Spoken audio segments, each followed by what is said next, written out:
যেহেতু আমাকে সকাল ৯টার মধ্যে ল্যাবে পৌঁছতে হয়, তাই উইকডেতে সবসময় আমার ননভেজ খাওয়া হয় না। যেদিন যেদিন ক্যান্টিনে খাওয়া হয় ওই দিনগুলোকে বাদ দিয়ে। আর আমি প্রত্যেক দিনও ক্যান্টিনে খাই না। যেদিনকে ঘুম থেকে উঠতে দেরি হয়ে যায় বা অফিস যাওয়ার তাড়া থাকে, ওই দিনই আমি ক্যান্টিনে খাই, না হলে আমি নিজের লাঞ্চ নিজেই বানিয়ে নিয়ে যাই। কিন্তু যেহেতু আজ গুরু পূর্ণিমা ছিল, তাই ছুটি থাকা সত্ত্বেও ভেজ বানাতে হলো। কেন জানি না মনে হয় ননভেজের থেকে ভেজ বানানো খুবই কষ্ট। তাই আজকের মেনুটাও খুব সিম্পল ছিল। আজকে লাঞ্চে আমি বানিয়েছিলাম ভাত, শুক্তো আর ফুলকপি আলু দিয়ে পোস্ত, আর ছিল ডাল।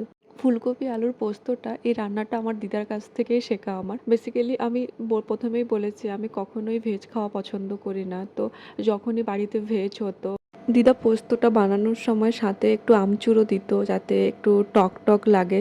আর ওটা সত্যিকারে আমার খুব ভালো লাগতো। যেদিনকে দিদা এই খাবারটা বানাতো, আমি শুধুমাত্র ওটা দিয়েই ভাত খেয়ে নিতাম। তাদের সাথে গল্প করতে করতে আমার লাঞ্চও বানানো হয়ে গেছে, এবার খেতে বসতে হবে। কার মতন বাই, দেখা হচ্ছে পরের আর একটি ভিডিওতে।